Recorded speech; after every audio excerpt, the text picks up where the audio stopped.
હોટલમાં લાવીને ભગવાનને ભોગ લગાવાય, એ લગાવી દો એનો વાંધો નહીં, પણ એ તમોગુણી પ્રસાદ બનશે. શુદ્ધ સત્વમય પ્રસાદ ક્યારે બને?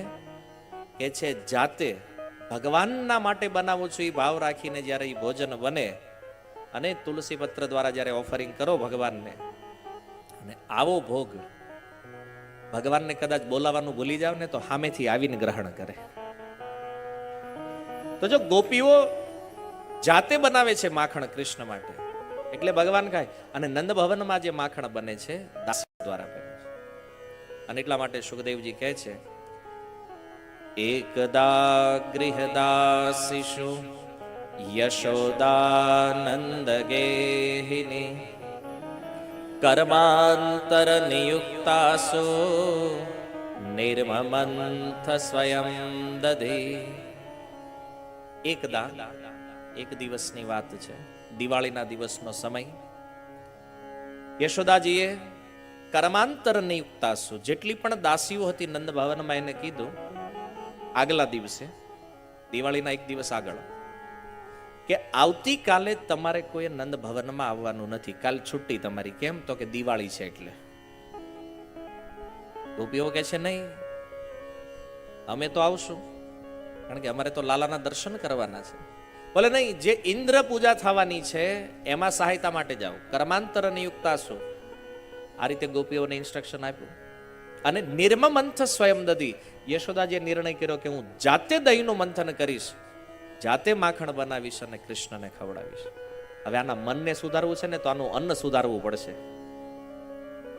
તો યશોદાજી જે હંમેશા મોડા ઉઠતા હતા ઘરે, કેમ? કારણ કે કૃષ્ણ જ્યાં સુધી જાગે નહીં ત્યાં સુધી યશોદા જાગતા નહીં. કારણ કે જો યશોદા જાગી જાય તો પછી એની વાહે કૃષ્ણ. તમે જો નાના બાળકોને જે માનો હોય ને પથારીમાં તો તરત જાગી જાય. આમ તો યશોદાજી જાગી જતા વહેલા, પણ પથારીમાં પડ્યા રહેતા. કેમ? કૃષ્ણની ઊંઘ ડિસ્ટર્બ ન થાય એટલા માટે. પણ આજે પહેલી વાર એવું બન્યું છે કે યશોદાજી કૃષ્ણને ઊંઘતા મૂકી અને દિવાળીના એ સવારનો સમય યશોદાજી બ્રહ્મ મુહૂર્ત વહેલા જાગ્યા. જાગી અને એમણે સુંદર સ્નાન ઇત્યાદિ સદાચાર પૂર્ણ કરી, રેશમી વસ્ત્ર ધારણ કરી, મસ્તક ઉપર માલતીના પુષ્પ સજાવી અને કૃષ્ણ માટે દધી મંથન કરી રહ્યા છે. અને મંથન કરતા કરતા સુખદેવજી કે યાની યાની હ ગીતાની તદ બાલ ચરિતાની છે. કૃષ્ણની જે પણ બાળ લીલાઓ એણે નંદ ભવનમાં જોઈ છે એ લીલાઓના કીર્તન ગીત બનાવીને યશોદાજી ગાવા લાગ્યા છે. અને એ ગાનમાં એવી તન્મયતા થઈ કે કૃષ્ણ સૂતા ને એની પણ ઊંઘ ઉડી ગઈ. તમે જો કોઈ ભક્ત તન્મય થઈ એક ચિત્તે યદિ ભગવાનનું કીર્તન કરે ને તો ભગવાન પણ સૂઈએ કે. કૃષ્ણ જાગ્યા અને જાગી અને યશોદાજીની પાસે આવે, યશોદાજીની સાડી પકડી અને યશોદાજીના ખોળામાં બેસી ગયા. યશોદાજીએ જોયું કે લાલો આવી ગયો જાગી, એણે મંથન ઊભું રાખ્યું અને પ્રેમથી કૃષ્ણને દૂધ પીવડાવવા લાગ્યા છે, પોતાનું સ્તનપાન કરાવે છે. સ્તનપાન કરાવતા કરાવતા યશોદાજી કૃષ્ણ સામે જોવે, કૃષ્ણ યશોદા સામે, અને એકબીજાને સ્માઇલ આપતા આપતા એવા સુખનો અનુભવ કરાવી રહ્યા છે. કૃષ્ણને થયું કે આજ ગોલોક વૃંદાવન છોડીને આ ગોકુળમાં આવ્યો છું, આજ મારું અવતાર લેવાનું સફળ થઈ ગયું છે. યશોદાનું આ વાત્સલ્ય જ્યારે ભગવાને જોયું, આજ મારો જન્મ સફળ થઈ ગયો છે. ભગવાનને એવો આનંદ આવી રહ્યો છે યશોદાનું દૂધ પીવાનો.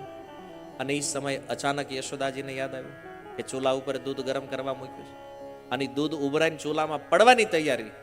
યશોદાજી અચાનક કૃષ્ણને છોડી અને દૂધ બચાવવા દોડ્યા.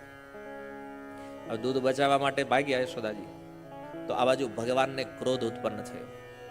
ભગવાન ક્રોધિત થઈ ગયા કે હું છે ગોલોક છોડીને અહીંયા આવ્યો છું આ યશોદાને લીલાનું સુખ આપવા માટે, અને આ 50 રૂપિયા લીટર દૂધ બચાવવા હાટું થઈને મને છોડીને ભાગી ગઈ. આને દેખાડી દઉં હું કોણ છું.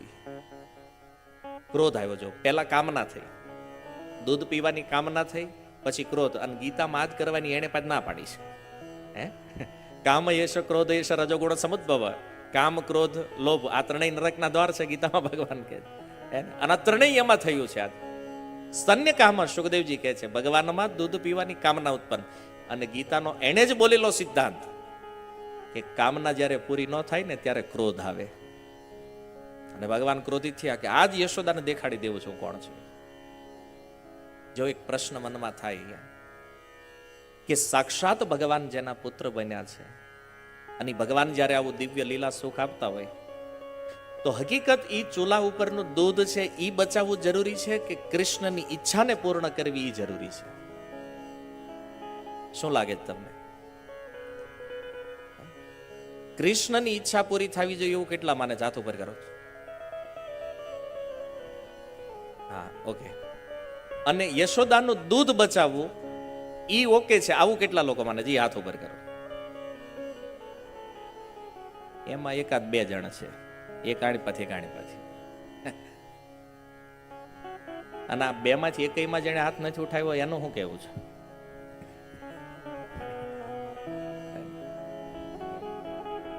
કે આપણે આમાં બગતા નહીં. કથા એટલે કથા એવું નથી વાર્તાની જેમ સાંભળે જ જવાનું છે. આને સમજવું પડશે કે સ્વયં ભગવાનને છોડી અને યશોદા દૂધ બચાવવા શા માટે ગયા છે? છતાં યશોદા શ્રેષ્ઠ ભક્ત છે. તો ગૌડીય સિદ્ધાંત અનુસાર કૃષ્ણને સુખી કરવા એ ભક્તનું કર્તવ્ય છે. કે ભગવાનની સેવા એ ભક્તનું લક્ષ્ય, જેનાથી ભગવાન પ્રસન્ન થાય. તો જો યશોદાના કાર્યથી કૃષ્ણ ક્રોધિત થયા છે, પ્રસન્ન નથી થયા, કારણ તો ચૈતન્ય મહાપ્રભુએ જે શ્રેષ્ઠ ભાવ જે પ્રગટ કર્યો છે કે ભગવાન શ્રી કૃષ્ણના ભક્ત છે. ગૌડીય વિચારધારા પ્રમાણે જે આ કૃષ્ણ ભાવનામૃતમાં ભજન કરી રહ્યા છે એનો ભાવ શું છે? બોલે કૃષ્ણના સુખ માટે, કૃષ્ણની પ્રસન્નતા માટે સાક્ષાત કૃષ્ણને પણ છોડવા પડે તો એ ભક્તો એને છોડવા માટે પણ તૈયાર છે. કૃષ્ણ સેવાની આ મહિમા છે. જો ભગવાનની સેવા માટે યદિ સાક્ષાત ભગવાનને પણ છોડી દેવા પડે, ભક્તા કરે છે. કારણ કે યશોદાજીને ખબર છે અત્યારે તો અમારું દૂધ પીવે, બપોરે પાછો ભૂખ્યો થાય, અને એ દૂધ એના માટે જ હતું. અને બપોરે ભૂખ લાગશે ને ત્યારે આ દૂધ એને પીવડાવવાનું છે. તો કૃષ્ણની સેવા માટે થઈને યશોદાજી આ સાક્ષાત કૃષ્ણનો પણ ત્યાગ કર્યો છે. આ ભાવ છે. પણ જો આપણું કર્મ ક્યારેક કૃષ્ણને આનંદ કરાવતું હોય, સુખ આપતું હોય, પણ જો એ કર્મનો ભાવ શુદ્ધ ન હોય ને તો આવી સેવા પણ ભગવાનને પ્રસન્ન કરતી નથી. આગળ ઉપર મથુરા જ્યારે ભગવાન ગયા અને કંસની રંગશાળામાં જ્યારે પ્રવેશ કર્યો ભગવાને, તો કંસે કૃષ્ણને મારવા માટે અમુક મલ્લ ત્યાં રાખ્યા હતા, ચાણૂર, મુષ્ટિક ઇત્યાદિ.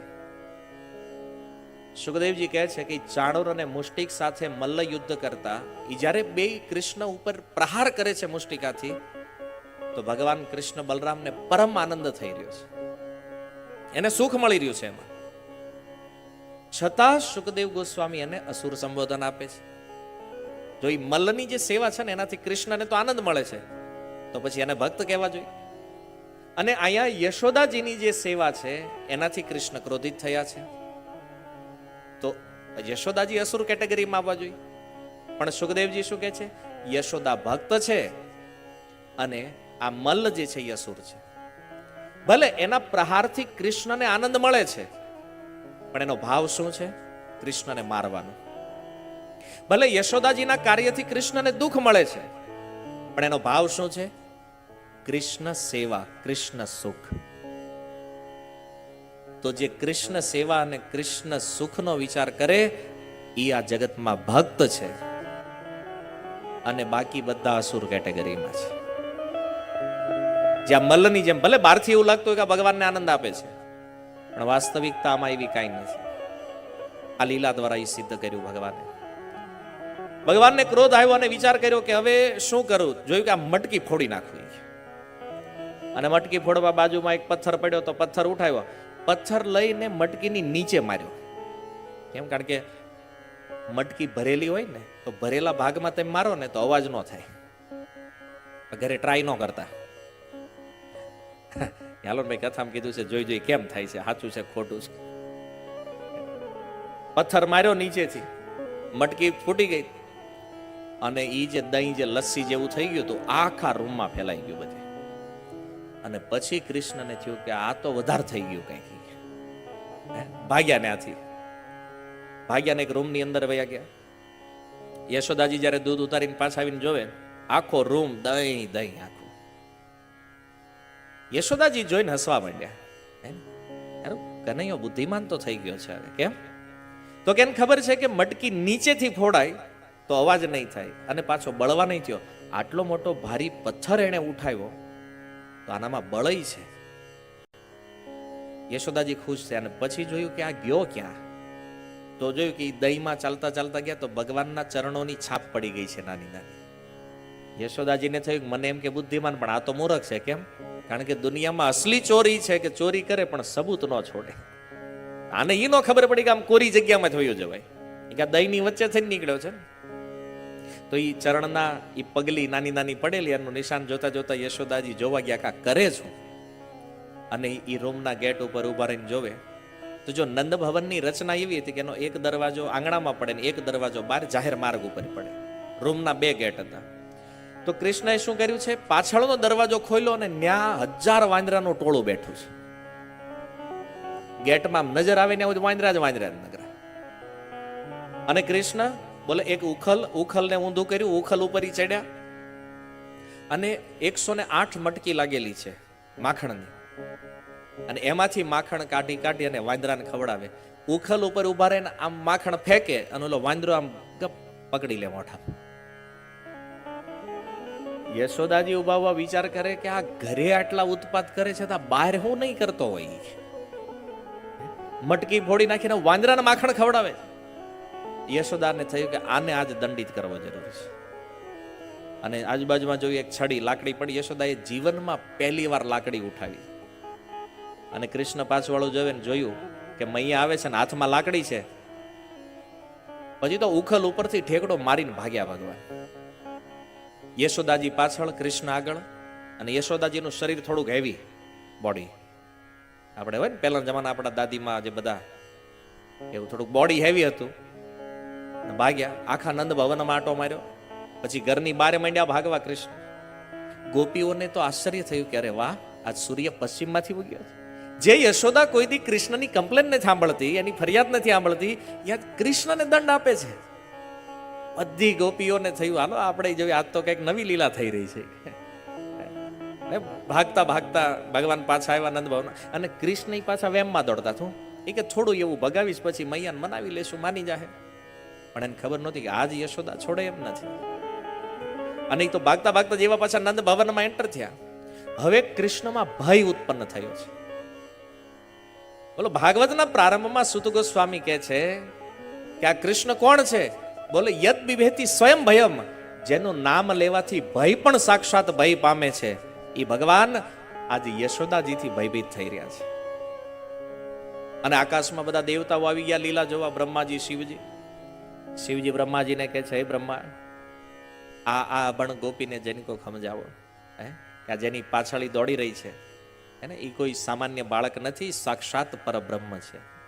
બ્રહ્માજી કે પ્રભુ આમાં આપણું કાંઈ ન હાલે, આપણે ખાલી જોવાનું, ભગવાનની લીલાનું દર્શન કરાય, આમાં બીજું કાંઈ ન કરાય. દર્શન કરો.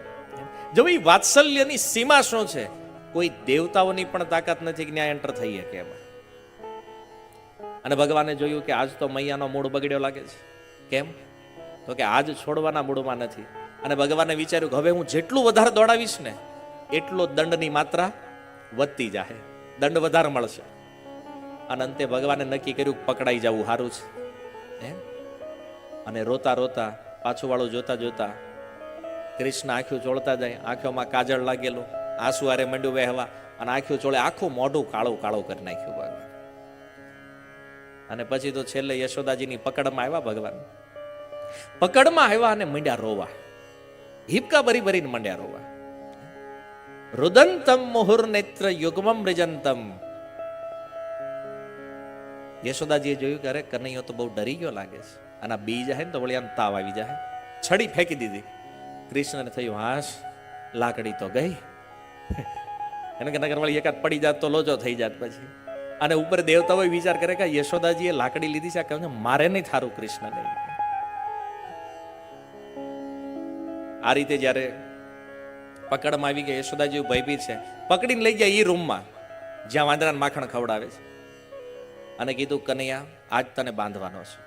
કોની હારે? બોલા ચોરીમાં જેને સાથ આપ્યો છે આ ઉખલ, બે મળીને ચોરી કરી છે ને, એની હારે જ તને બાંધી દેવાનો છે.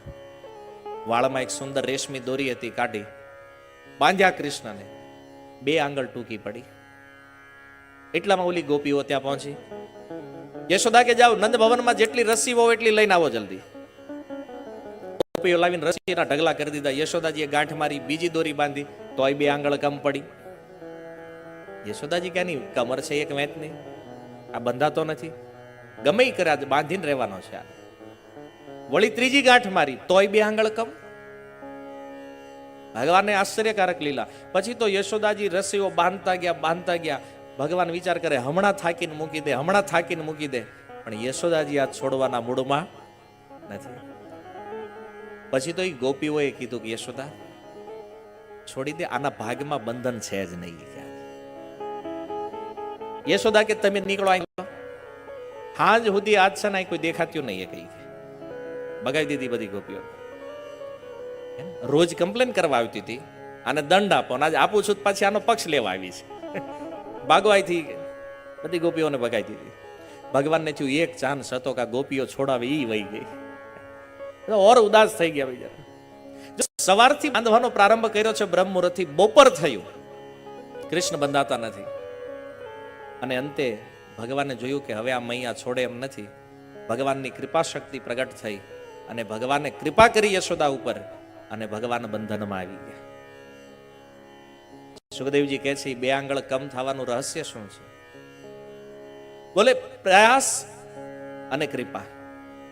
આ સંસારમાં કોઈ જીવ ભગવાનને પામવાનો પ્રયાસ કરે. માની લો તમે માળા શરૂ કરી, 5 વર્ષ જપ કર્યા અને પછી એમ કહો કે હવે આમાં કાંઈ થતું નથી, મૂકવા બંધ કરો. કે આમ ભગવાન ન મળે.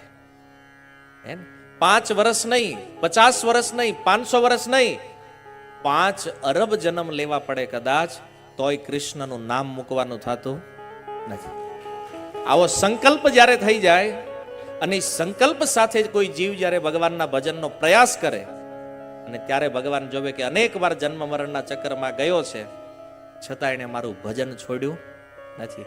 અને આ અનેક જન્મના પ્રયાસને જ્યારે ભગવાન જોવે ને, ત્યારે એક દિવસ એની કૃપા શક્તિ જાગે અને એ જીવ ઉપર જ્યારે ભગવાન કૃપા કરે ને, ત્યારે એ ભગવાનનું દર્શન પામે છે. એ વાત આ સિદ્ધાંત છે.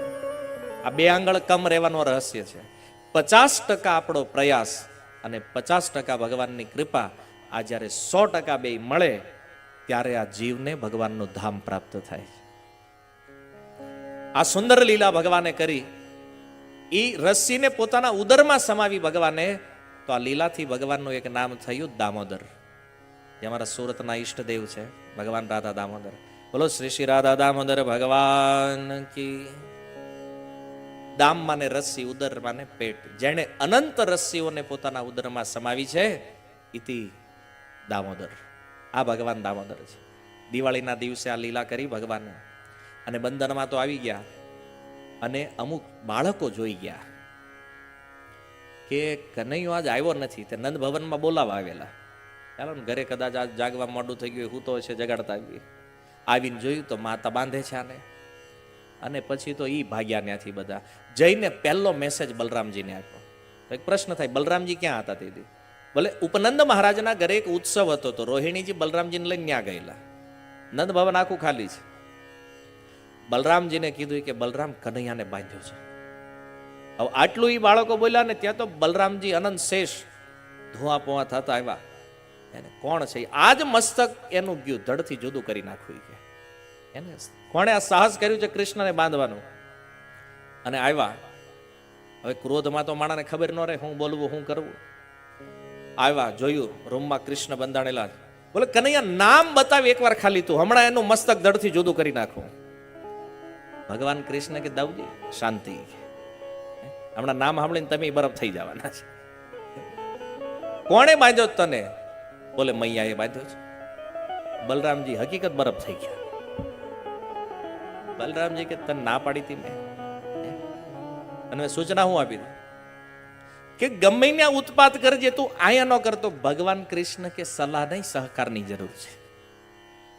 અત્યારે આ બંધાણો છો ને, અહીંથી છૂટવું કેમ એનો ટ્રાય કરો, પ્રવચન પછી સાંભળી લઈશું. એ કે પેલા મને છોડાવો અહીંથી, એ શાંતિ રાખવા, વિચારવા દે, પ્લાન કરવા દે, કેમ છોડાવો.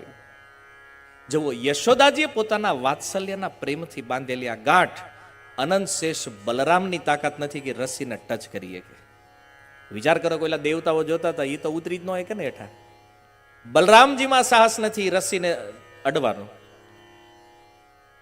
બલરામજીએ કીધું મૈયા આને છોડી દે. યશોદાજી કે શું કામ? બોલે નહીં મૈયા આને ખોલી દે, નકર હું ખોલી નાખીશ. 2-4 વાર બલરામજી આવું કીધું કે મૈયા તું ખોલે છો કે હું ખોલી નાખું? યશોદાજી કે અડી જો ખબર પડે કે એક વાર. બલરામજીને થયું મામલો ગરમ છે. ફરીને એકવાર ટ્રાય કરી. એ કે મૈયા ખોલે છો કે હવે હું હકીકત ખોલી નાખીશ? અને યશોદાજી આવ્યા હાવણી ખંભે. હે શું છે? કાંઈ નહીં મૈયા, હું આને આને છોડી દે એમ, એને આજ ખોલવાનો નથી હાંજ સુધી. બલરામજીને થયું બધા ઉપાય ફેલ થઈ ગયા. બલરામજીએ છેલ્લો ઉપાય ટ્રાય કરી. શું કે છે કે હવે તો રહસ્ય છતું કરી દઈએ આપણે. એ કે મૈયા તને ખબર છે આ કૃષ્ણ કોણ છે? કોણ છે? રામ, નરસિંહ, વરાહ, વામન આ જેટલા અવતાર થયા છે ને આ બધા આણે લીધા છે. એમ? તું કોણ છો? કે હું અનંત શેષ બલરામ. અને યશોદાજી હાવડી લીધી હાથમાં. બધા અવતારને મારું જ ઘર મળ્યું છે આવવા? ભાઈ ગાયથી નગર તને બાંધી દઉં છું. અને બલરામજી ત્યાંથી ભાગ્યા. આચાર્યો કે છે હાંજ સુધી નંદ ભવનમાં દેખાણા નહીં બલરામ. આ દિવસે જયારે દામોદર લીલા થઈ અને સાંજ સુધી બલરામજી ગાયબ છે. જયારે રોહિણીજી આવ્યા ને ત્યારે એની હારે આવ્યા પાછા. ભગવાનને થયું એક મોકો હતો ઈ ગયો. અને પછી તો યશોદાજી ગયા યમુના જળ માટે. અને આ બાજુ કૃષ્ણ ચાલતા ચાલતા આગળ વધે અને પાછળ ઉખલ. આંગણામાં 2 વૃક્ષ છે, યમલાર્જુન કુબેરના 2 પુત્રો છે, જેને વૃક્ષ બનવાનો નારદજીએ શ્રાપ આપ્યો છે. ભગવાન તો 2 વૃક્ષથી નીકળી ગયા વચ્ચેથી, ઓલું ઉખલ હલવાઈ ગયું. હવે ઉખલ હલવાણું, ભગવાન ચાલતા જાય ને ધડામ દઈને 2 વૃક્ષ પડ્યા. એમાંથી 2 દિવ્ય પુરુષો બહાર નીકળ્યા, નળકુંવર અને મણિગ્રીવ. ભગવાનની સુંદર સ્તુતિ કરી અને ત્યાંથી વિદાય લે. ત્યારબાદ નંદ મહારાજ ઇત્યાદિ ગોપ ત્યાં આવે છે અને જોવે છે 2 વિશાળ વૃક્ષો પડ્યા છે ને એની વચ્ચે કૃષ્ણ છે, રસ્સીથી બંધાયેલા છે. આ એક એવી લીલા છે જેમાં નંદ મહારાજને ક્રોધ આવ્યો છે.